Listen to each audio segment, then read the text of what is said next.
Good evening, and thank you so much for watching The Purple Mic this evening. I'm your host, Erica, and I'm joined tonight by all of the castmates, some who are attending with us shortly due to other circumstances. Tony, Jessica, Lewis, Ben, LaShonna, Jolon. We have Clay on the way, Jamal, and Deon. Tonight is our season 3 finale. We have completed 20 episodes, and I'm so excited. Tonight we do a recap. How are you guys doing tonight? Awesome. I'm good. Yeah. Awesome. If you haven't already, we ask that you please head on over to our YouTube and subscribe, like, comment, and share. Our new website will premiere next week. It is amazing, and we hope that you all like it, where you'll see all upcoming episodes as well as past episodes and all of the links to your favorite panelists. All right, so tonight we go back through 20 amazing episodes. It's been an amazing season with you guys. The first episode came in 5 months ago, Ladies Queen Talk. LaShonna, do you remember that night? I do. Is that the night that the wig came off? Was that night? Oh, How come you remember that detail? Because that's the one. Why that one? That was the one that sticks out when she said Queen's Night. really accomplishing my fitness goals. I'm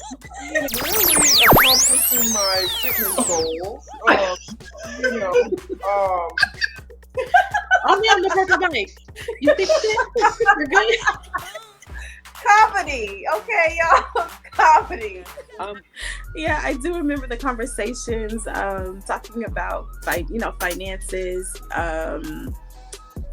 being with your significant other if he chooses to stop working and follow his dreams. I remember that particular part.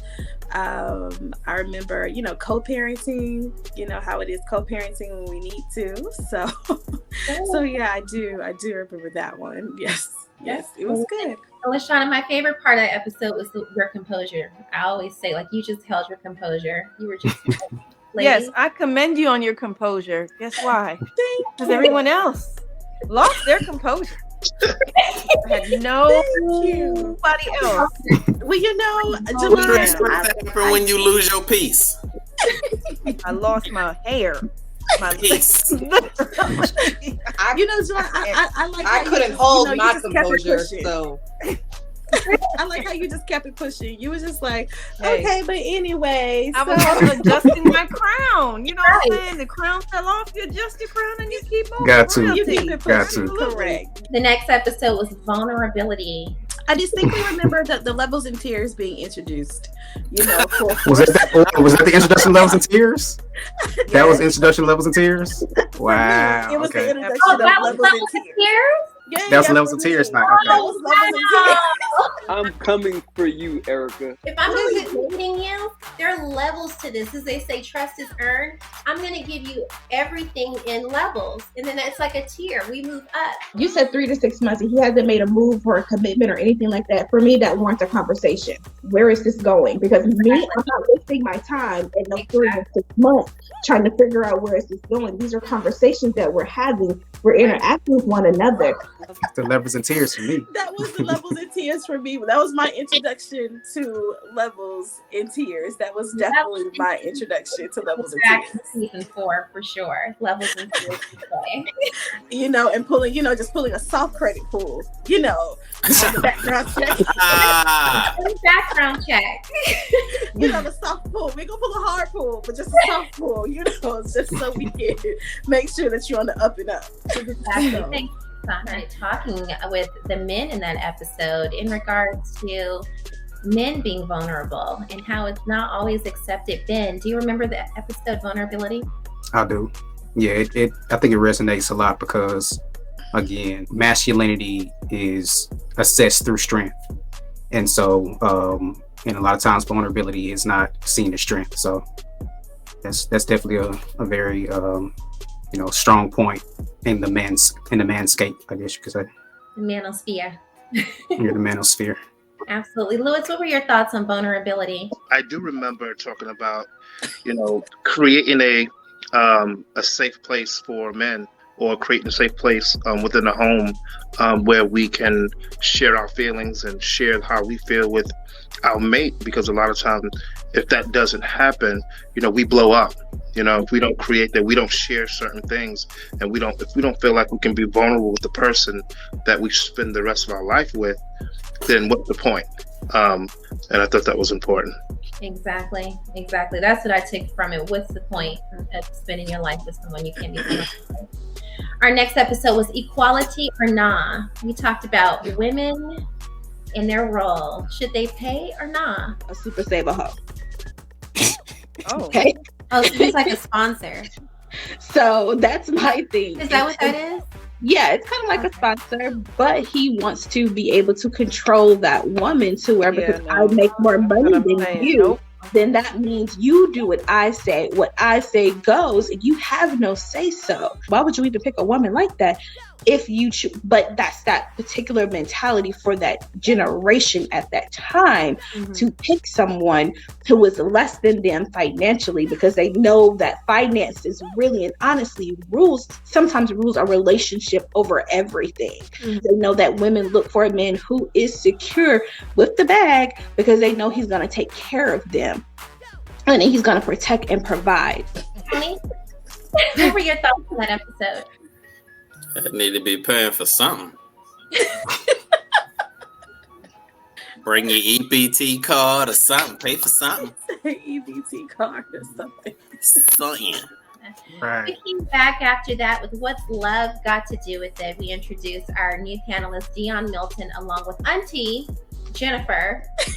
Hilarious. Deon, how do you keep it spicy if you had to encourage all the brothers? Sex is the glue to all relationships. It's what keeps things stuck together. It's what helps alleviate certain situations. It's what helps keep women feeling soft and feminine. If you can access them, be open enough to learn how to access your woman. I'm gonna start a campaign like Derek Jackson called Men Are Stupid. They choose to ignore it and think that their existence of what they're doing is enough to please a woman. And most of their existence is based off of porn. She's going to feel enjoyment, but is she going to feel pleasure? Those are not the same thing. Yeah, it was a very intimate night. I remember that night vividly, the way they talked about their struggles, the way they were raised, their differences, but how they come together and they don't expect perfection. They work on understanding and receiving each other. Right. They are. And I think in that moment, my thoughts transitioned. I stopped having expectations, when it comes to the other person, and believing that they have to meet a standard. When you meet somebody, this is what you get. So either you accept it or you don't. And that was a huge learning curve for me that evening. Jolon, what did you take from that episode? Nothing. Don't look at me with that tone of voice. Right? Drink whatever is in your stuff, okay?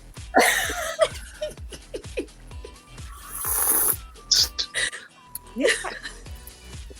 Rephrase the question, please. You had me distracted. Come on, nothing. You want to answer for me? I'm just trying to see if you're gonna have another wig related malfunction. No, we had no other wig because I didn't You wear that sure wig again. that would be the perfect ending to a season? That wig is Sis got the retired. wig now. She good. That's right. She got it now.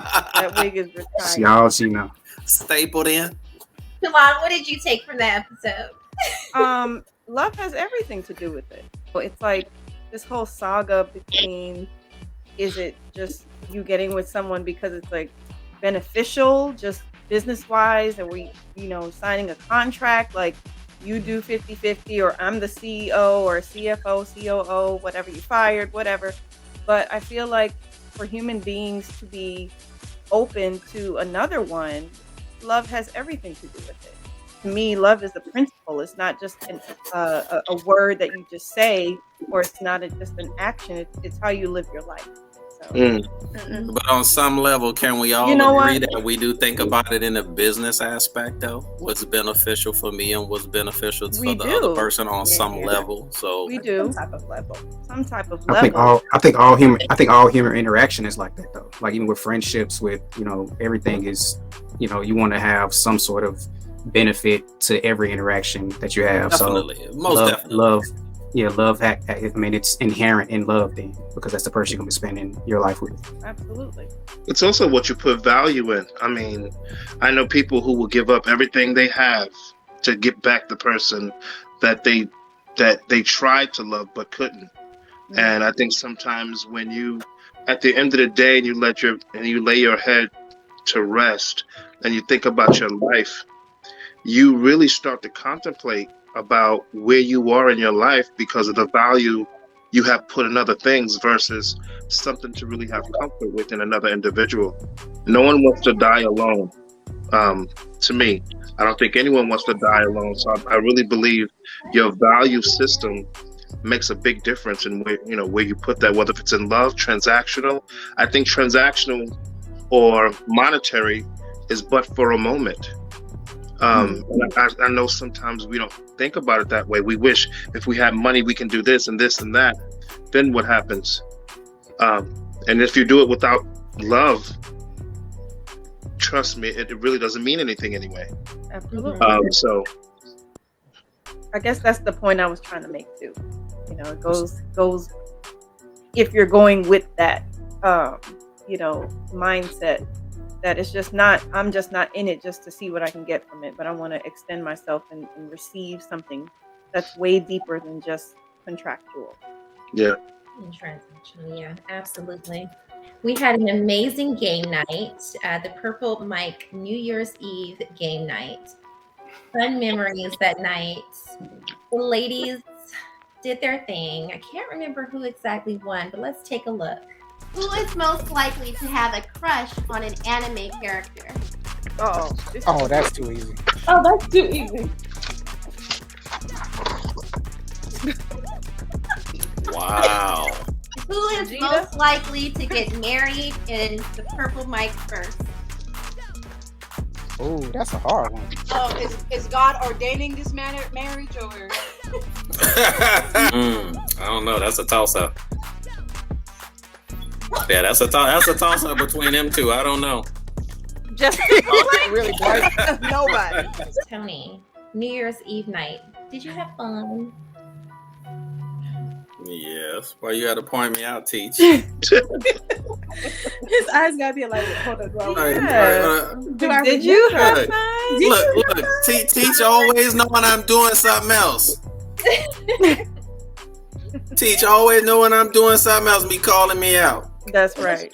What was the highlight of New Year's Eve night for you, and what were some of your goals for 2022? These politically correct answers you had put on there just wasn't right. Nobody knew. That was right. I got it at the dictionary. Which one? Webster's or the urban? Like that. How will they know? Like, which one did you get it out of? How will they know? The phonetic definition for ratchet is right. Oh, right. Your mama. It's your mama. Mama said. Right. Your mama said. Right. Let me practice it. I'm doing your Maya voice. Yo mama said.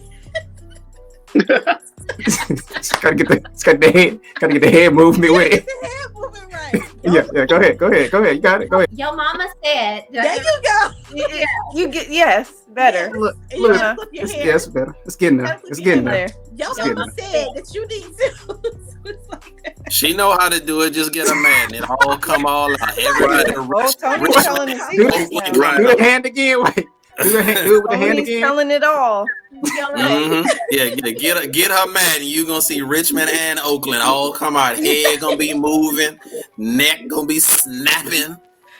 Wow. Well, Chris get it from somebody, so right. Feedback on New Year's. What were some of the transitions that you guys have made? We're almost halfway through 2022. When you look back almost 6 months ago, what were some of the things you were hoping to change, and manifest this year? Ben, I'll start with you. Have you seen any real changes thus far? Well, I'm always on the journey for maintaining and establishing the best version of myself. So I'm still on that journey. I know that I've been trying to get my business to the next level, and so I've been making some strides in that regard. And hopefully, I'm also looking to go to my professorship full time. So looking to see how that's going to go. So it's most of my stuff is more career based, and so I'm just focusing really heavily on that, like to the point of almost exhaustion sometimes. But got to make that grind happen. That's right. That's beautiful. And Lewis, what about yourself? I think, some months back when we talked about what we were working on and what happened in 21. For me, I just wanted to progress in the skills that I needed to attain to continue this journey on coaching, to continue this journey on getting certified. We're at the halfway mark of the year, and I'm just about finished with it. So I'm glad I'm on that path. So I'm pretty much there where I need to be. Anything else? I did want to travel. I wanted to travel more this year. I couldn't, unfortunately, and I missed 2 trips with you guys. And I want to just kind of get out and do certain things, but it's still on a plate. I think I'm going to still do that. I just needed to really, the beginning of the year with work, inventory, just different things popped up, and I couldn't do certain things. So I'm still on track to do it. Beautiful, beautiful, beautiful. LaShonna? All right, so I started a new business. So I'm excited about that. And I've started on the new journey for love. So I'm really excited about those 2 things. I'm good. I feel like, everything's manifesting. My daughter's going back to school, so I'm happy about that. I was like, yay. She's going to school to be a teacher, so it's like, That is amazing. That is so good to hear. That's wonderful. Love. We all talked about love last year and who would find love first, who would get married first. LaShonna, congratulations. That's huge. Thank you. Congratulations. Jolon, looking back on January, Purple Mic New Year's Eve night, and now, what are some of the changes in your life? I started a new business too. Hey.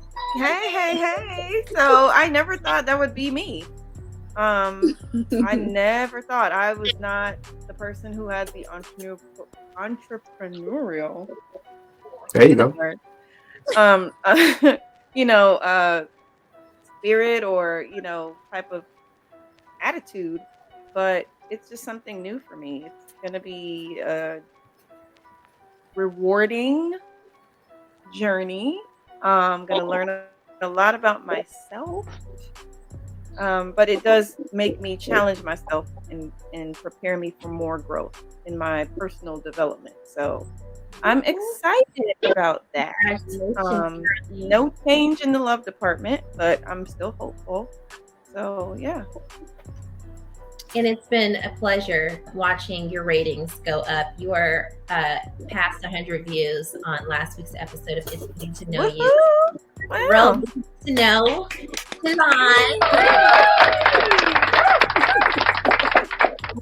Yes, you did an amazing job, and we appreciate your vulnerability. You were so raw, authentic, vulnerable in everything that you shared.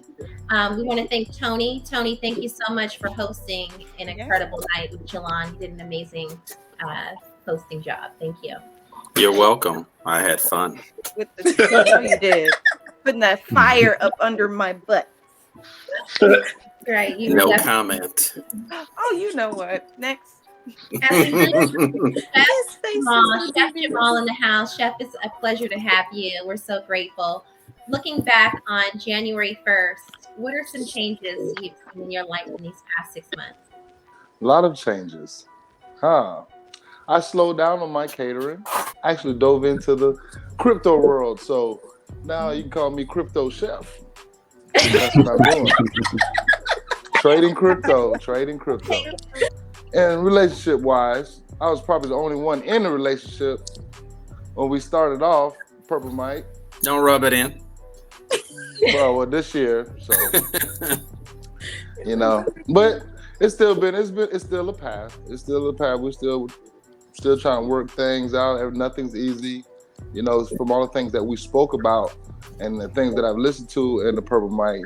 Trying to implement some of those things in the relationship that I'm currently in. to try to make things more, like I say, have the relationship escalate to a better place. So. Okay. Yes, that's beautiful. That's beautiful. Awesome.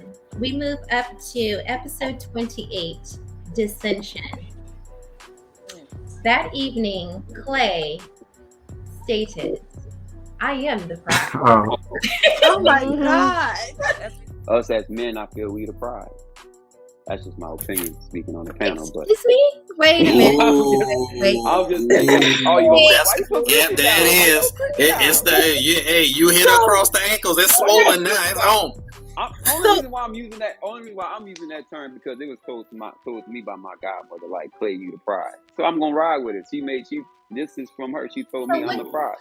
It's from an elder. I didn't make this one up. So by a prize, like, what do you mean, like, by a prize? Like, because I want to know, and I'm pretty sure inquiring other minds would like to know. What do you mean by so let me interpret for Clay in New Orleans. Thank you, Tony. I'm gonna Clay, the faces that they're making in your general direction. He tagged. You know how to tag. Now you outnumbered. I hope you can tag Erica back after he elaborates. Man, because the faces you was getting was straight off the page of Motherfucker Please. You got every bit of that one. I'm standing by that. That ain't the wine talking, but I'm standing by that. That ain't the wine talking. What does that make the woman? Say that again? What does that, if the man is surprised, what does that make the woman? So I think you're taking what he said a little far out of context. Tony first was going to elaborate off of me, so let him finish. Then you can come on in with what that means about the woman. So to elaborate and help him out just a smidge. I think you ladies are taking that just a smidge out of context because that was told to him. He's running with it though. So and he just told you he was going to run with it. He told you he was going to run with it. If you're going to run with something, you have to support your argument. You have to. True. Yeah, I mean that is true. I'm running with it. I'm running with it because the confidence of myself within me. That's why I'm running with it. So I'm asking you, if men are the prize, then what does that make? No, she's also an important piece to, you know what I'm saying, of billing. I'm not saying I'm not disgrading her. Yeah, she's important because she's important in my important piece in my life. I'm not Oh, she's like a la carte, like an add-on. Like I'll take a side of red beans and rice, but I'm the chicken. No, like, you just hold me. That's what it's I mean, that's how you kind of you just hungry. That man ain't here to defend himself. Good. Yeah. She said good. For our viewers, Clay will be entering the room shortly, so buckle your seatbelts and get ready. Man ain't even here to defend himself. I'm glad you did it before you got here. I had to tackle that night. What were your thoughts? It was fun. I just remember in that moment, you and I both, I was holding Chrissy and you looked at me through the camera and I looked at you. I said, wait a minute. You put Chrissy down. I was like, hold that back up. You're the what? Yeah, it was one of those hair swings. Like, wait a minute. You're the what? Oh, because my auntie said I'm the prize. You're right. She told you that you're the prize because you probably needed to hear it. You did. So you're the prize in her eyes. Y'all get on Clay. Look, he knows how For real, just beating him down. You know what? First of all, I wasn't there that night. Clay can take it, and Clay, he's an Aquarius just like me, so he can dish it. So I know he can take it. So when he get on here, he already know what it is. So shots fired if you're watching. Let's go. There you go. Wow. In all seriousness, LaShonna, what did you take from our dissension talk? What were some of your It was, I mean, the conversation was an overall good conversation. What I took away from it is that, you know, men do need encouragement. Men do need, you know, uplifting when it's time for them to, you know, when they need it. And that, you know, you just watch the people that you decide to be with. and make sure that they are the right person for you and not just someone you just picked out of, whatever, without vetting them properly. That was something that I definitely did learn. Like, vetting is a really good thing to do to make sure that you're picking the right partner, and then that partner has your best interest at heart, and that they're able to speak your love language and you're able to speak theirs. So that was definitely something that I took from that particular episode, and it stays with me. It stays with me. It definitely does. Absolutely, and all the differences that we have in love and how we cannot change people. Like I said earlier, either succeeds or it doesn't. So yeah, that was a pretty interesting night, a fun night as well. It was. Took that next episode and said, you know what, let's create a series. And it was time to jump into sex, love, romance. We introduced what is now our most successful series yet, The Art of Making Love. The Art of Making Love series has been streamed over 400 times, which is a success for us as we grow here organically on the Purple Mic. Ben, I want to roll over to you. What were your thoughts as we explored the divot we talked about? So many intimate things that night. What were some of your thoughts? What did you take away from that episode? So my thoughts were that it felt really good to be able to freely talk about things that are in certain contexts near and dear to all of us, and to be able to like speak freely in a space with both men and women was really good. Takeaways was I'm not the only one that likes certain explorative practices, sexually. So it was good takeaway. That's dope. Chef Jamal, The Art of Making Love. What are your thoughts?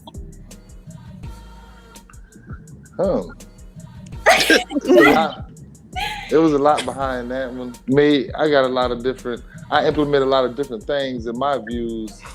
So, as you always do. And we disagree. And we'll disagree constantly. Yeah. Yeah. Oh yeah, fine. That was you who put in the comment. What was it? Poly. That was you. Polyamorous. That was you from the watch party who put in poly, and I told you to run. Yeah, run. You had the run emojis, like I did. Run. Hey. Far away. It's something to consider. It's something to look at.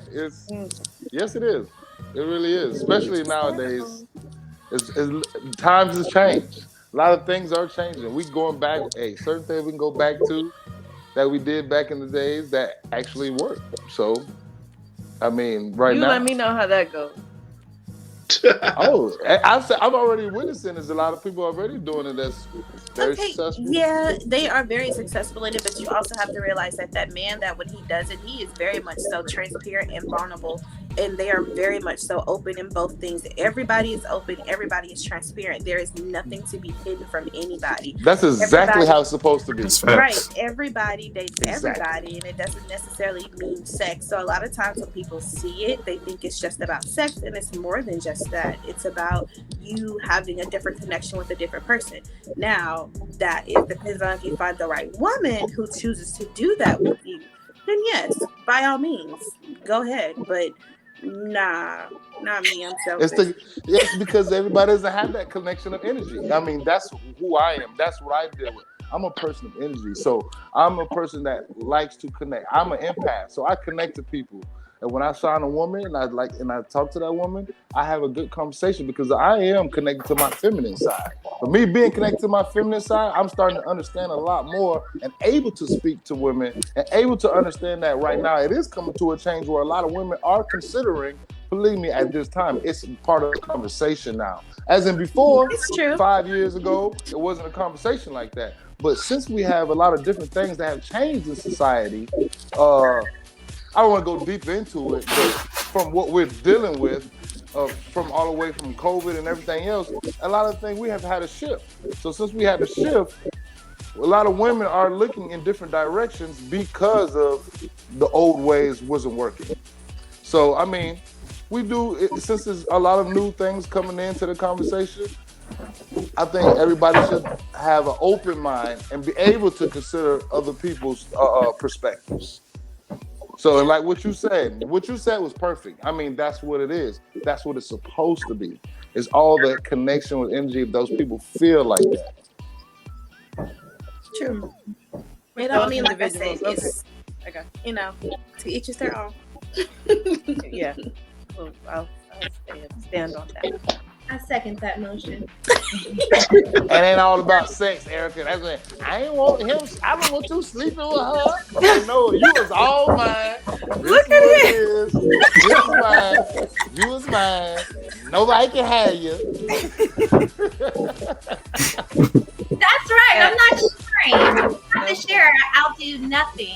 I'm not sharing. So yeah. I'm selfish. I'm gonna let you know now. I'm selfish. Exactly. I want to do all of myself. I swear. But you can't be selfish. That's the whole thing. Nobody belongs to anybody. Nobody belongs to anybody because in that set, in your mindset, if that person wants to go do something, you can't stop that person. It's not about the individual belonging to someone. It's about the intimacy being shared with only one individual. Right. But that is belonging to someone because you can't stop somebody's mindset. Everybody has their own thought. So you thinking like that, but the other person doesn't have to think like that because you're on a slippery slope, chef. Chef on a slippery slope. It's all perspective. All perspective. How does the physical translate to the mindset? The physical, and the mind are two different. The physical and the mind are two different things.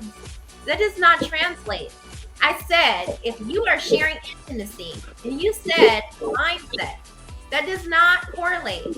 If I'm having intimate relations with you, why then would I want you to go and share that intimacy, that power, that spiritual exchange with someone else, and come back to me? Because there's still another triangle that's in it. It's not just that you and that person, because that's because that's your perspective. That's what I said. Chef, she's currently she is currently on the road to Oakland. You better calm down, Chef. So on the road to Oakland, you in your perspective, you feel that that's what you want to do. That's how you feel. But when you have somebody that has an open perspective and who doesn't think just automatically is only one intimacy or one person, that means that if they feel that they have a connection with multiple people that all connect to one, not all this person, that person, but if you have a triangle, you have three people and they all feel like they connect, that's a perfect triangle away, Chef. where you trap the love in. That person and the devil. That's what that sounds like. See, Chef, she's two exits away. That's all perspective, because that's three to me. I don't believe in devil. I definitely learned a lot from the Art of Love series. I learned that I needed to become one in tuned and in touch with my sensuality, my sexuality. I was very, very, very guarded in a lot of those conversations. A lot of the questions that came forward, I had never heard of some of the terms. And my castmates looked at me and was like, you know, we're going to have a conversation after this. Anything that's wet and slithery and it's like, Tony, your face. That's half of the stuff out for you. Yeah, all that. You take it. Okay. So let me clarify. You don't like it on you, or you don't like doing it? Oh, I can get into the giving part, like, you know, because I like a little bit of control.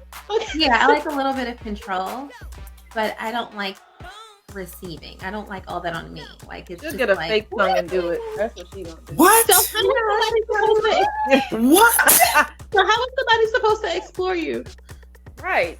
There are a lot of other ways. With you. Like, how ways to know? I'm literally no. I just need to make sure I understand. So if I rolled up on you and I put my bib on and I say put your legs in the air, you gonna look at me all funny? No. Why? It's what is wrong with you? It's slimy. It's wet. That's the point. That's the best part. So I'm trying to figure out what's wrong with you. Okay, so this answers a lot of questions. Okay, I'm gonna let you know, and you know why this it brings up so many more questions. You know why this answers a lot of questions for me. So, my thing is, if you don't, again, how are you able to explore and how are you able to experiment with your significant other if he's not able to, like, that means you're closed off. That means you have.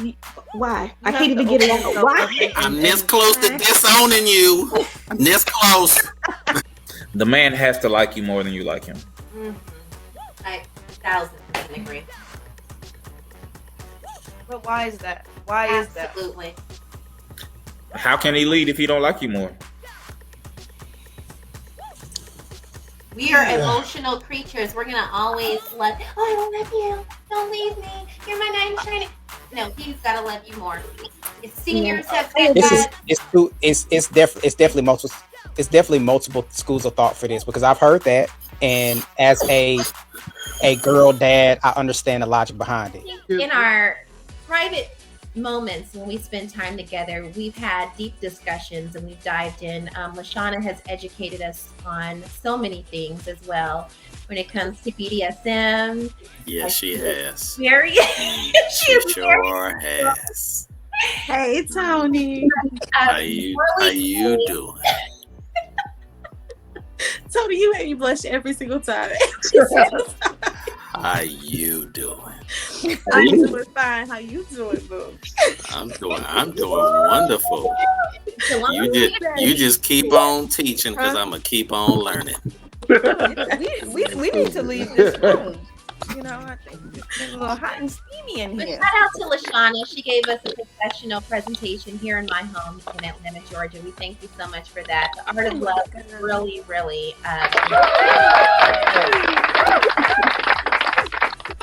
As we move forward in the season, online dating was our next episode. You ever hear when they say, when you're around someone long enough and you start to become comfortable with them, you start to look at them differently, especially when they come to not just your rescue, but in times of crisis, in times of need, and they extend that welcome out to you, you become a different person.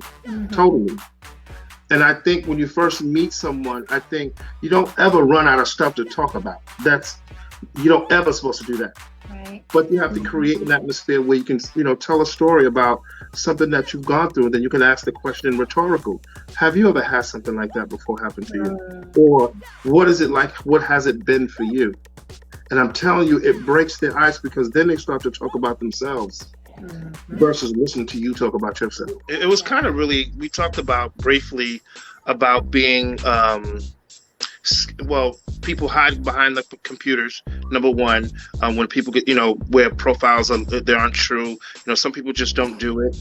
And I said to myself, I was on there too, and I believe some of us was as well. But I thought it was just another opportunity to meet someone who don't normally cross our path.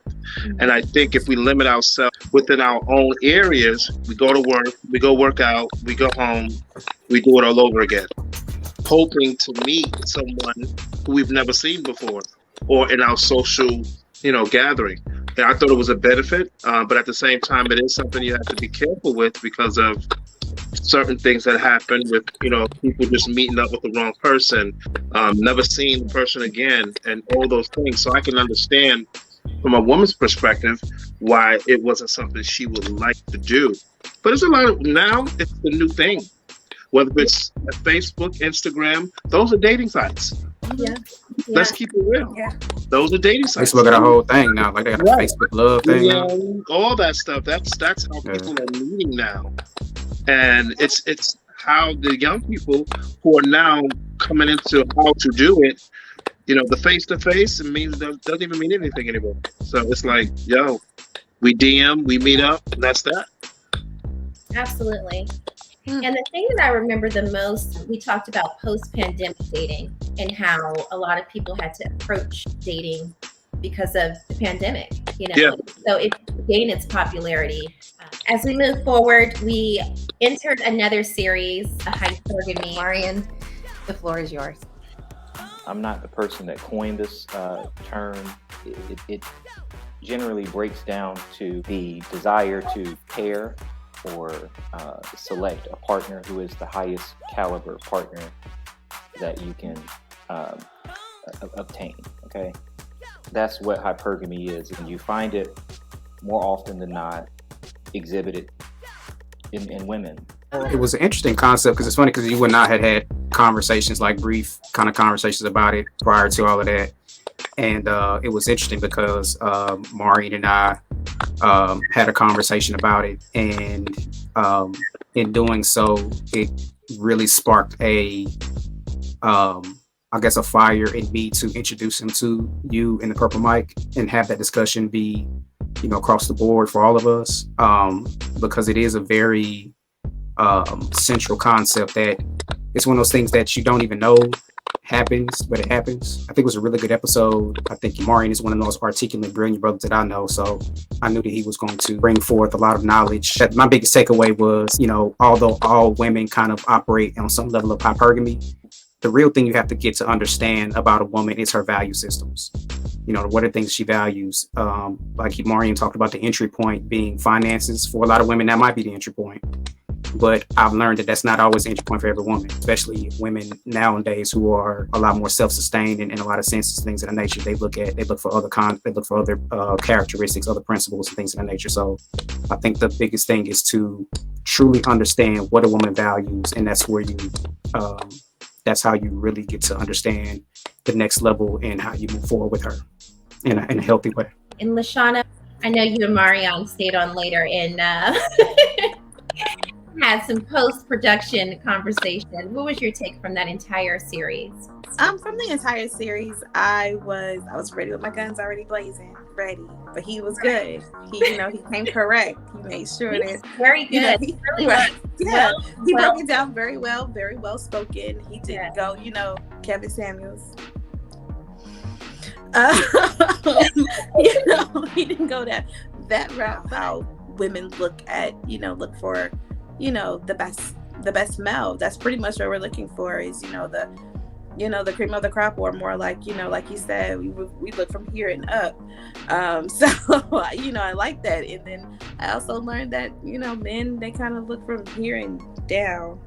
I don't know, I never knew that, but some men do. He was like, they'll pick the bottom of they'll take a stripper out of a strip club and just and make her into something wonderful. And I was like, oh, okay. Oh, absolutely. That T-Pain, I'm in love with a stripper. I don't know. Yeah, hypergamy was a very hard one for me. I was very quiet during that series. You were you were literally over there like fanning yourself, like you was in church, baby. And you was like crying. You was like, this ain't even. I did not like anything about what he was saying. It was very transactional. Like, it did not define love for me, and it just seemed like it was very selfish. Self-gain. What can I gain from this individual outside of love? It was not anything I would want to sign up for. I just don't agree that it has any significance or it has anything to do with love. So, but shout out to So let me ask you this: was it the concept of hypergamy, or did you have a problem with his entry point being finances? Because I think those are two different things. I think it was the way that he defined men and how they view women. When he stated women, their currency is, I guess, their beauty, their looks, their appearances. On the flip side, the even exchange. You want us to protect and provide for you and do all this work, but what do you actually bring to the table? And for me, it just seemed transactional. I'm like, that's where I got lost entirely. Yeah. So, okay. Yeah. Well, we don't have to harp on it. I would say that I think that, again, the real thing is to understand that conceptually, I mean, it pretty much makes sense in terms of biology, but everybody has their different entry points and value. So not every man is going to look for those characteristics, but most men are going to look for something. You know what I'm saying? It might not be Maureen's three, I forgot what they were, like whatever those three, I remember it's three things. Every man's going to have his different, value system in the same way. A woman's going to have her different value system. So, yeah. Here, you know what? So, Erica, here's something I had to realize, even because after we had that conversation and, listening to him, because, we talked about it too after, how it just felt over the head with a lot of stuff, and how we were kind of talking, going into it. I had to realize that, listen, that's not for everybody, but it's for somebody. The same thing, and believe it or not, and people can't really grasp this part. Love is not for everyone, unfortunately. Right. And we think because that's not reality, because love is work. Love is doing something about it. It's not reality, because if we go on reality, people sometimes really hate love. They hate the way people love. They hate the way how people interact with each other, that they have to resort to kill. They have to resort to all these different things. So, it's not for everybody, just like love is not for everybody. But understanding it, I know it's different, but that is reality in some sort, because of the way we're set up, and just the way women are set up and men are set up, and it's like an exchange. And we say love is unconditional, but people put conditions on it. Yeah. You know what I mean? That's it. They almost do it automatically because they become selfish. They want something for something else. Yeah. Well, but the thing is, I think sometimes it's not. Yes. Well, I think, like we talked about earlier, every exchange we have with people is pretty much on some level beneficial. You know what I'm saying? Even like our friendships. You know what I mean? Like, I don't think that you would be friends with somebody that you felt like you wasn't receiving some kind of love or adoration back from, or some kind of exchange. So I don't think there's anything wrong inherently with the exchange. I think that if you only think of it as transactional, if it's only like, okay, you need to give me physical love for financial. I mean, that in and of itself is like, okay, it's transactional, but you want to be with somebody that brings some kind of benefit to your life. Otherwise, like, why would you be with them? You know what I mean? If they're not at all benefiting you at all. You know what I'm saying? If they're not giving you, maybe that benefit is just love. Maybe you just want somebody just to love on you, be affection. That's a benefit. You know what I mean? So everything is beneficial. Our relationships need to be beneficial. It's just that, how are you defining those benefits? Yeah. Interesting. I might review hypergamy again. That might be one episode I go back and rewatch, and you can rewatch it over and over again. That was our second series. One of my favorites of all time, Valentine's Day. Love's Invitation. I love that episode. It was just so lovey-dovey. Is sex during that time of the month off limits? Nah, I don't mind ketchup on my. I don't mind no ketchup on my hot dog. Wait, what? What? Barbecue reference. He said he doesn't mind ketchup. She gonna wanna. She most definitely she's gonna wanna go. So I mean, what I supposed to tell her? No. You know right. What I'm saying? And after that, look, that the other hand gonna be turning the shower on, like. You know what I'm saying? So for me, I'm all the way in. You know what I'm saying? Jolon, I'm gonna roll up to you. What did you take from Love's Invitation? I had red on. Okay. You had a gentleman caller. So you said. You said. Oh, yeah, she had the red dress on. Mm-hmm. And I inquired about what you were doing after the show, and you mentioned something about a visitor. I don't recall that, but you know. Oh, okay. All right. It is what it is. I did not have sexual relations with that woman. Facts. Nothing went down that night. Anyway, sadly. Anyhow, the truth emerges. It is what it is. But that episode is just, I feel like a lot of people put emphasis on the day, Valentine's Day, and what it means as far as this universal showing of affection to the person that you love. And, everyone gets the teddy bears, the balloons, the roses, but it's, to me, more so, how do you affectionately show me that every day that we are in this relationship? I saw a meme that said, if he calls you on the 13th or the 15th, you're the side chick. That type of thing. So it's like everyone put this emphasis on, it got to be February 14th. If it's not that night, or I didn't get to, the whole day was set up for me, then it's like, you not it, sis, And I feel so bad because it's not unique now. It's just everybody's doing it. This is what we do. It's like a type of robotic. Yeah, it's like a robotic thing. It's all about that double cheese and a little boom chicka wow wow. Cheeseburger, no cheese. You know what I'm saying? Oh my God. But yeah. I mean, that's what it is. That's what it is. Come on, let's keep it real. On Valentine's Day, you pretty much know you're getting something. Best. Yeah, but see, that's what I'm saying. The expectation. It's like this day is just set aside for that. Like, no, I don't want you to just treat me in that manner. Every day should be Valentine's Day. That's great. Yes. You know what I'm saying? No.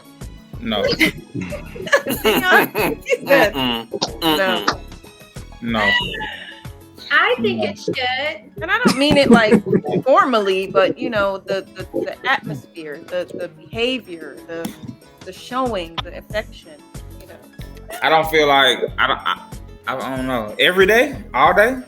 No, I don't mean it like that, but I mean just like I said, some people that's the only special. Through your everyday life, do you honestly think you can reciprocate that energy with the traumas of life in general? No. That's being unrealistic. I'm saying realistic. Backpedaling. Ooh, it's a backpedaling. No, I just want clarity on what exactly was the expectation of that, so I could expound on that, I guess. Do you do sweet things for Jennifer periodically throughout the year, throughout the week, throughout the month? Yeah, but not like I do, but it's like this one day is tailored just for love specifically, and I feel like for a long time it's been gender biased, as it's always just been catered to the woman. Where exactly.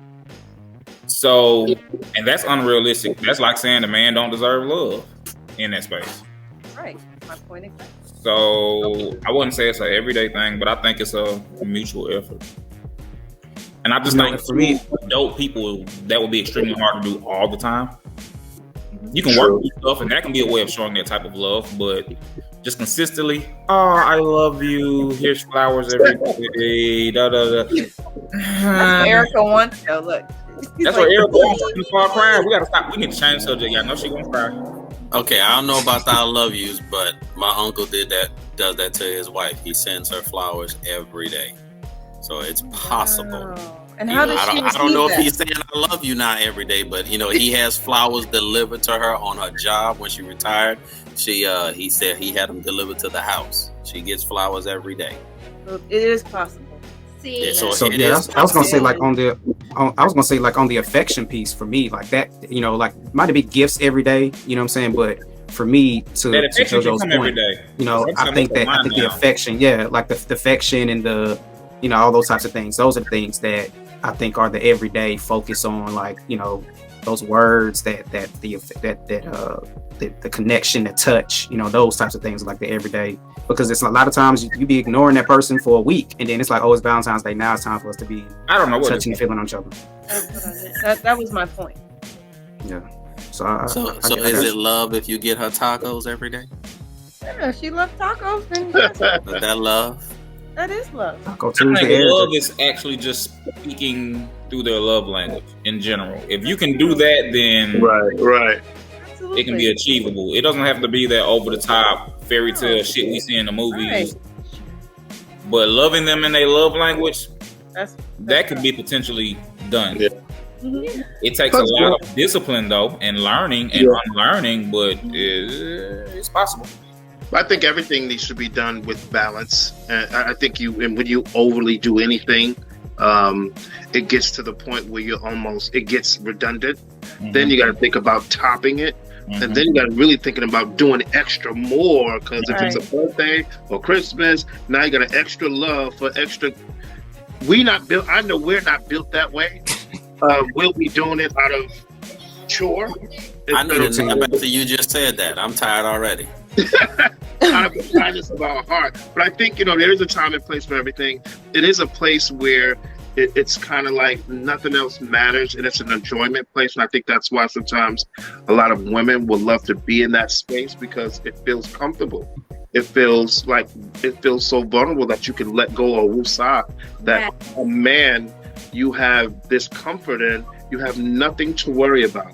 But I think throughout the year, if he provides that safe place and that comfortable place for you to make you feel that way, man, I mean, that's something where we can do, but it's not. We can't be expected if we didn't do it, that we will be chastised for. Well, you didn't do it in 3 days. True. No. That's or we didn't do it to their expectations of what we should have did it to. Right. Yeah. Erica just lit up on this part right here. You can see her face. She's like, it's my favorite episode. It was Valentine's night. Everyone was happy, and we talked about male-female relationships, love making, the things that we really Tony, what? It was just so bubbly. Y'all got Snow Black all excited and everything. Snow Black. Wow. Snow Black. This man said Snow Black. Y'all got all excited in that thing. Y'all notice you want that fairy tale. It was amazing. I wish we could talk about it longer, but we have to move on. Miss Independent. Having her way. INDE. Oh, sorry. When a man stops doing those things, a woman cannot be who she really is outside of the family. Yeah. She cannot. So true. She doesn't have a chance to show her talents, Oh my God. her nourishment, That is her all this other stuff. And if a man cannot provide that umbrella, that safe place, that understanding that I need you, and you need me, and we need to make this work. If she leaves, that's why the independence thing is so easy to clamp on. Yeah. Because I can't do what I'm born and mastered and skillful to do. So I'll be this independent. I'll let money do all that for me. Yes. And that's why I said from a Christian standpoint, God knows what he's doing. A woman cannot be out there by herself. She cannot. No. It's too much. That's why she needs to be under that. But that safe haven needs to be provided from that male, from that understanding of what submission really is. Because her skill level is undeniable. And if she can't show it, she's going to go out there and do something different and show she's a different type of woman. Miss PhD, Miss gotta have her money. Has a man over. Now you Can I start this off? Yes. Deon, go ahead. Your thoughts. My thoughts. rolling the dice. Miss Independent, women who like to be independent. What I would like for women to stop doing is using "I'm so independent" to mask the point that you're so fucking masculine. Yes, sir.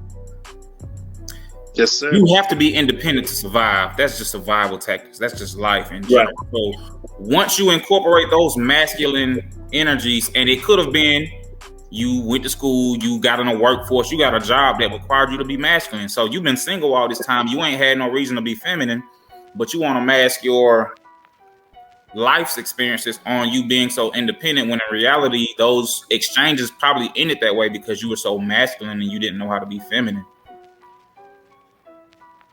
So a lot of women use that to mask that. So how do you identify that narrative?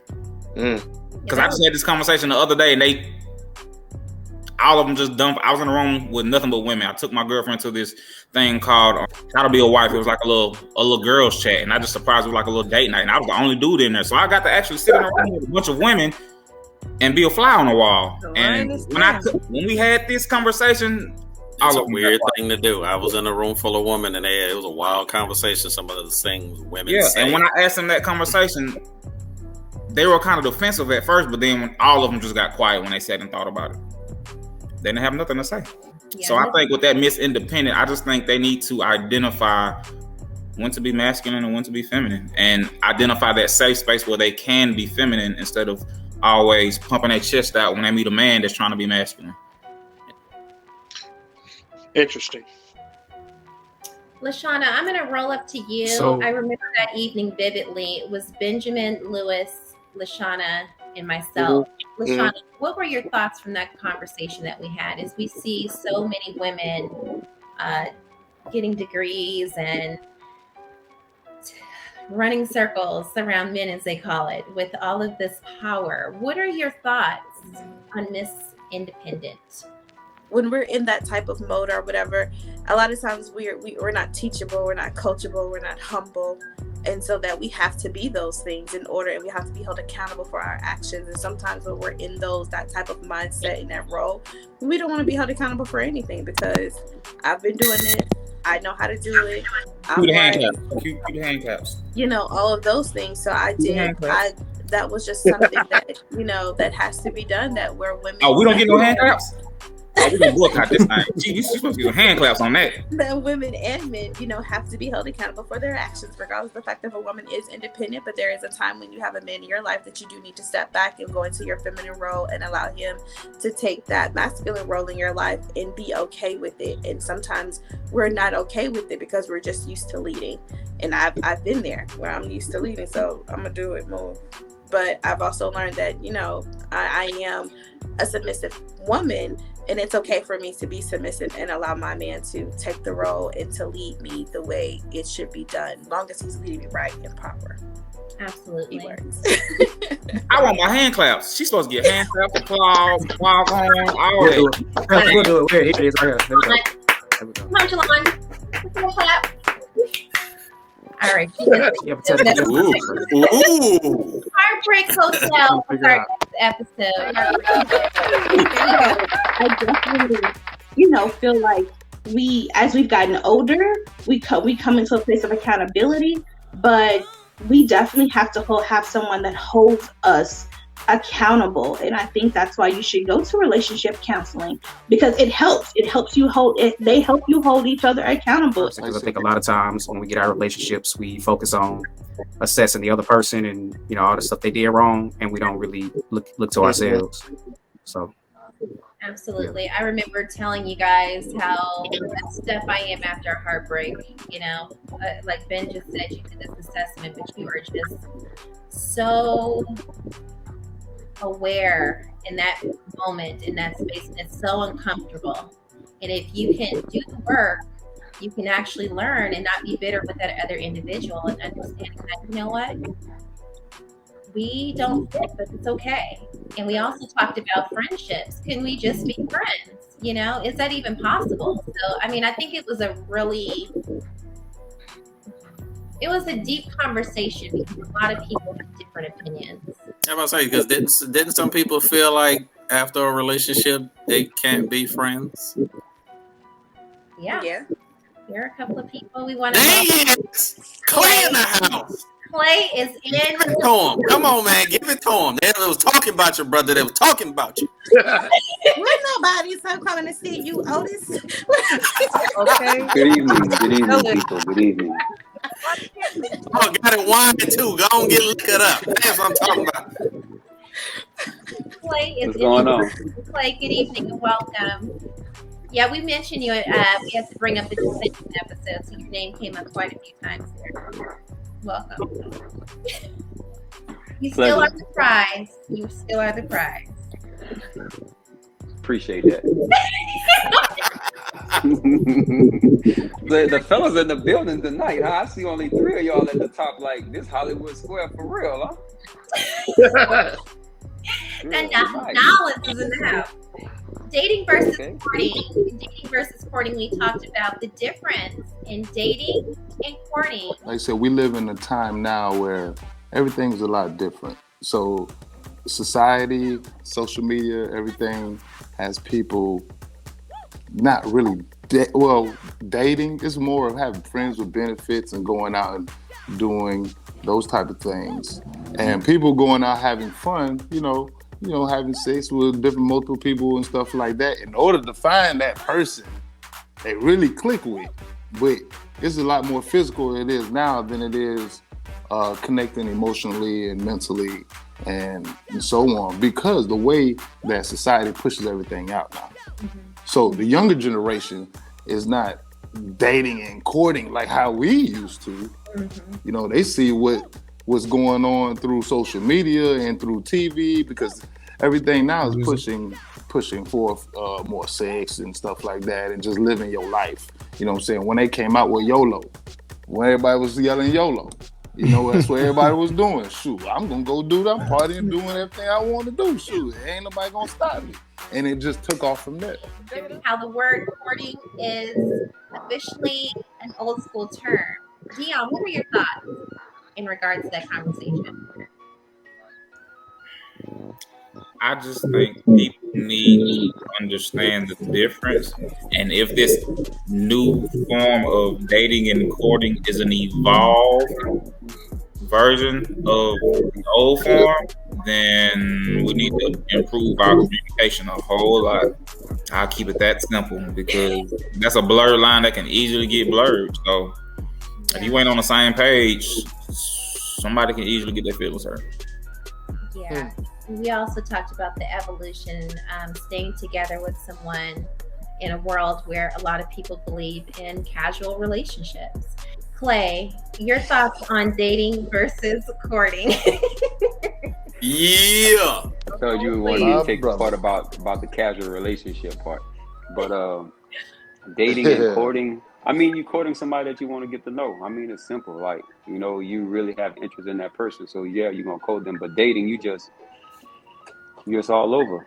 You know what I'm saying? You're just trying to fill it out. Have understanding.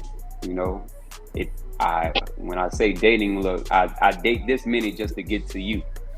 So now I'm ready to coach you. But it took that many dates. That many dates. No, for real. I'm for real, right? Yeah, it took that many dates for me to get to that one.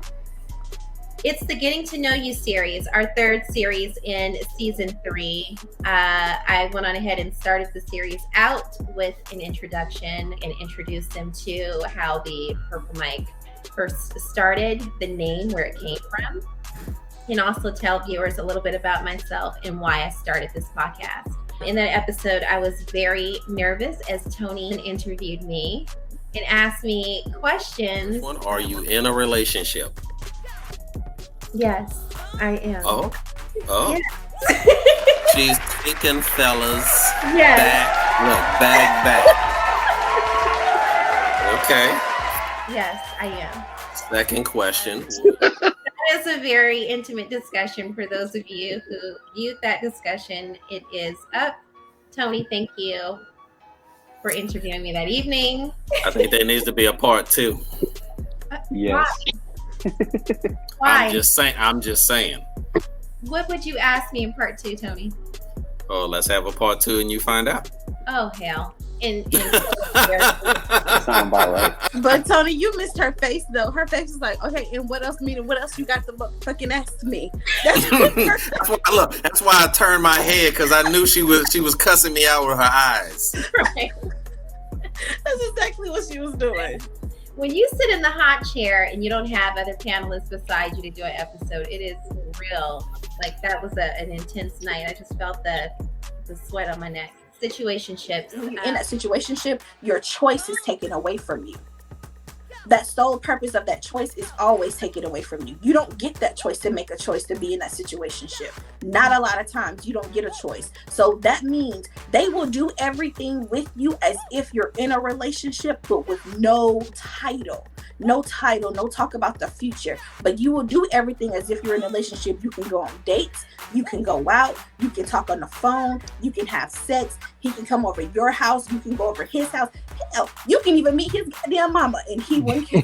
He wouldn't care. I keep telling people, don't do that when you're in a situation. So my point still stands there. She's so sweet, she's so nice, and he'll be like, "But mama, that ain't the one for me. She ain't." So again, the outcome with that emotional bond, what's the outcome? Is to go to the next level. The outcome is the person's going to end up getting hurt. That's the toxic part. That's the part. No. Yeah, I get that. No, that's not what I'm asking. I'm asking what is the. Go ahead. Ask the question. No, I'm asking what is the woman wanting the outcome to be? To go to the next level, right? For her to be the main. Right. So that's my point. That's her point. but that ain't his. That's not his Right. point. That's her point. disagree with that. That's not his point. His point is like, look, you knew what this was when you got into this, and it's like, no, we didn't talk about it because you took my choice away from me. You took my choice. So now I'm emotionally invested in this, and now we got a problem because now you don't want to make me your main girl, but you can sleep around with everybody else, but I can't. And that's really I'm gonna move over to Chef. Situationship, Chef. Since you like that topic so much. Situationships. Situationships. There's nothing wrong with situationships. Depends on where you stand. I mean, so in the situationships, that was, let me refresh. That's basically just casual stuff going on. You know what I'm saying? Yeah. We Tuesday, casual. 8 o'clock. Y'all already know what's going on. Oh my God. I can't. 8 o'clock on a Tuesday. You did. Right.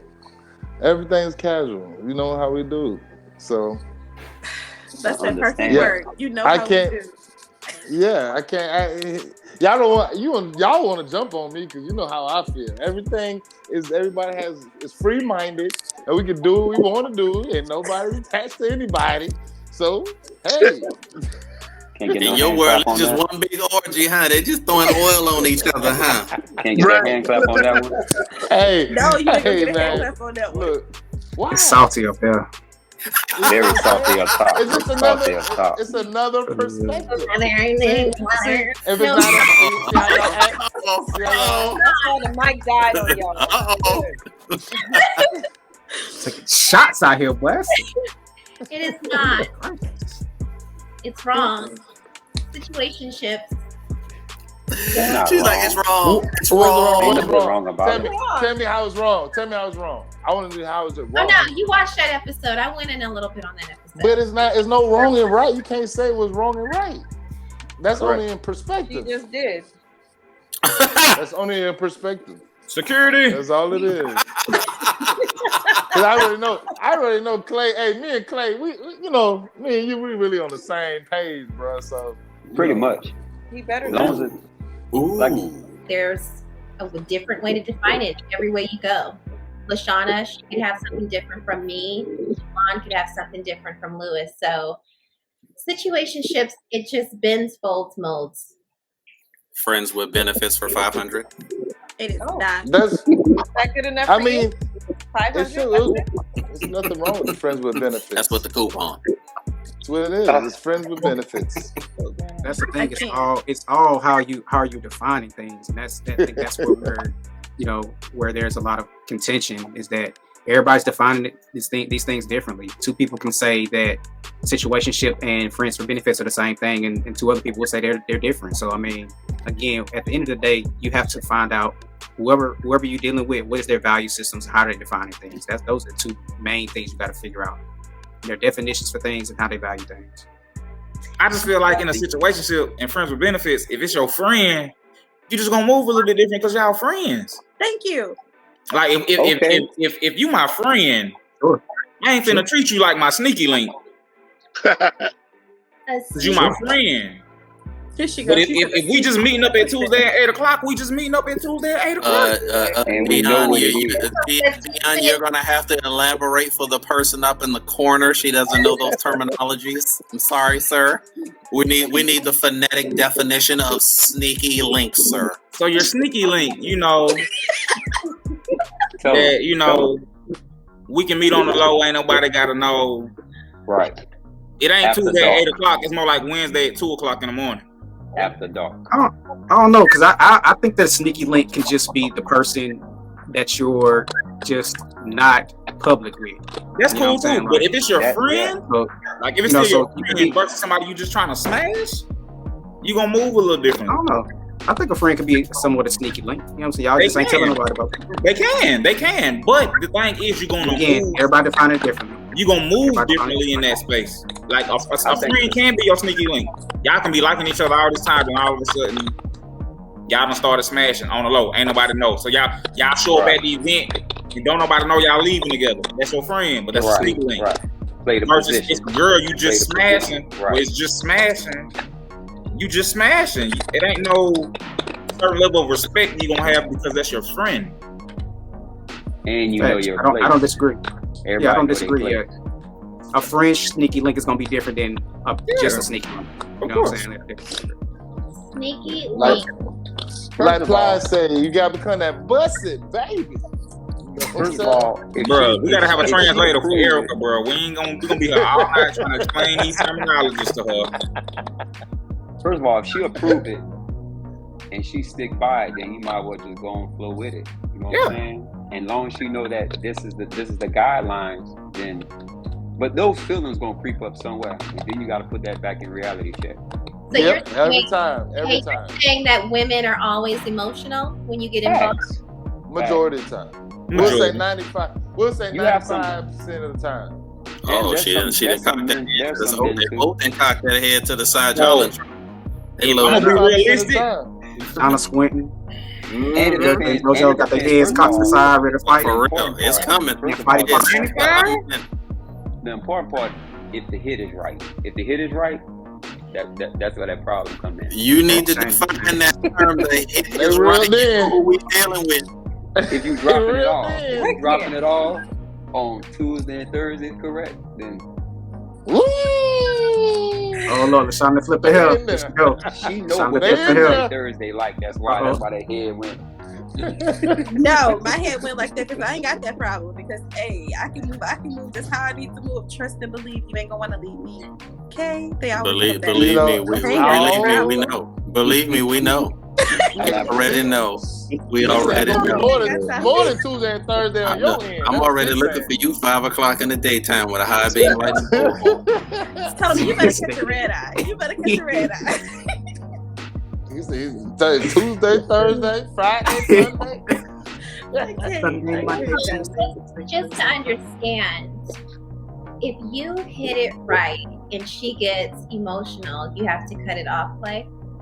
Is that what you're saying? No, you don't have to cut it off. You just have to refresh in the understanding of like, hey, you know what we're doing, right? That's all. But if she, do you remember what we said? And remember what we said and where we at. You know, now if she come back and say, well, I think I'm starting to catch, then we don't need to keep doing that. Then we just need to fall back. It just needs to be a conversation. We can still be cool. Everything is about a conversation. Yeah, we can't. As long as we don't step across the terms of this agreement, we good. If you agree to the agreement, then that means you all for it. Mm-hmm. Because if the hit ain't right, you gonna fall back regardless. Like it was okay. Yeah. hey, when I hit right though, you can't. Just like Clay said, you gotta. If you get too attached, then we have to bring it back up. Okay, remember in the beginning, we said reset. Yeah, reset. And then if you do it again, that's when we gotta. All right, we done. We can't go no more. We cool. We don't need to. That was my least favorite episode. My least favorite. That's gonna sweat. That was my favorite one. That was one of my favorite ones. I like that topic. I think it's good to have them. I have what? We know. Plenty, we know. Hold on, Erica. You said it's good to have what? Have them. Situationships. It's good to have them.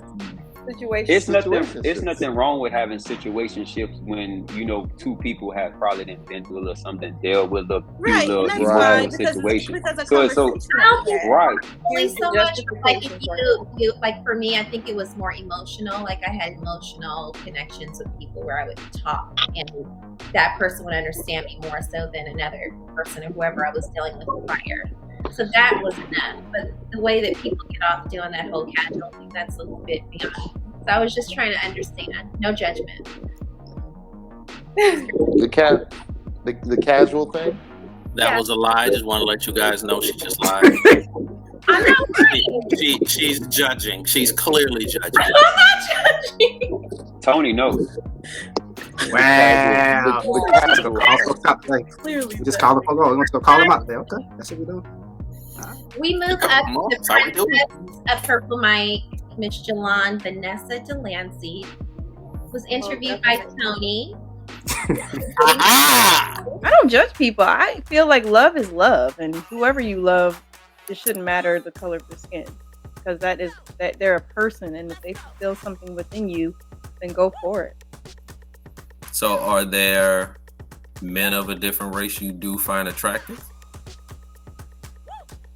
Yes. If you're attractive, you're attractive. You don't. So why hasn't Miss Delancy made the first move? That's just not my style. I'm old school. That's what I'm about to say. We old school, huh? Yeah, I'm old school traditional, where I feel a man, if he wants to talk to you, should approach you. Jolon, I'll start with you. What was that evening like for you, being interviewed and being in the hot seat? It was a little nerve-wracking because I didn't know what he was going to ask and the way that he was going to ask the questions, because we all know the JR poke and stroke. You know, he's going to do it the JR poke and stroke way.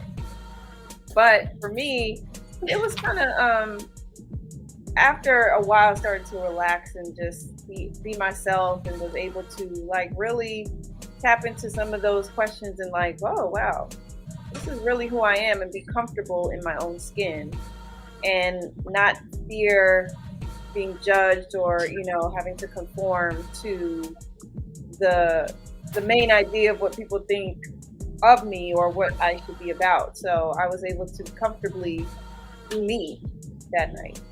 That's awesome. And Tony, what was the experience like for you interviewing Jolon? I didn't know what Jolon was gonna say.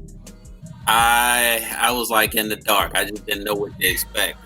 I don't have that kind of rapport to a certain degree with Jolon, so I didn't know what to expect. And quite honestly, I thought she was going to throw some walls up, and that's all it was going to be. I thought this was going to be a dry episode. She was going to wall me out.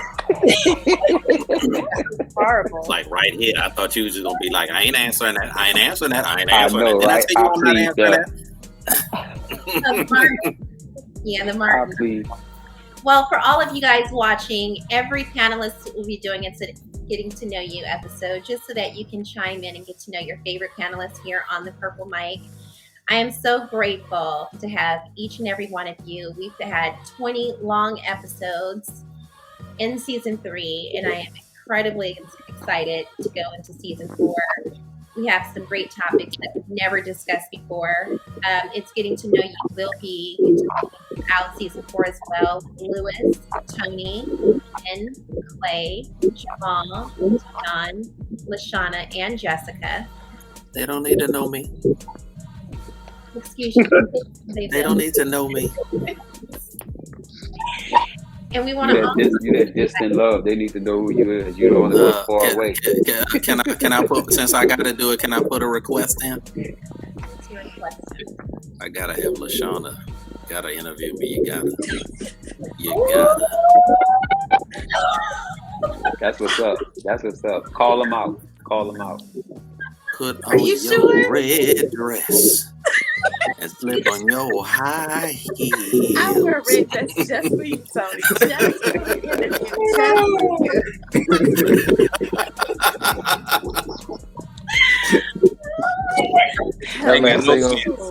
I love it. We make that happen. All right. Well, okay. That one left real quick.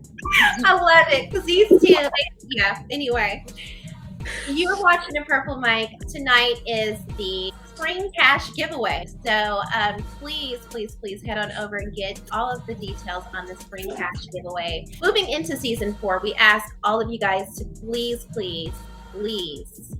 subscribe. Go to our YouTube, subscribe, like, comment, and share. We're also having guests on in season 4, so if you are interested, you can chime in and let us know. You can be on the show, or you can just call in and be a part of our conversations. We're going to rock out hard in season 4. It's going to be so exciting. Again, topics we've never discussed before, and we're bringing the heat, so get ready. I want to thank all of our panelists tonight. It's been a journey.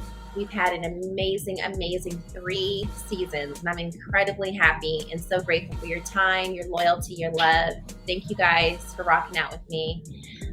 We've had some ups, we've had some downs, we still maintain this love, and seeing your faces here every week, I'm so grateful. So I want to thank you guys again, all of our viewers at home. We see you, we know who follows us, likes us, puts all of the shares out for us. We appreciate you guys so much.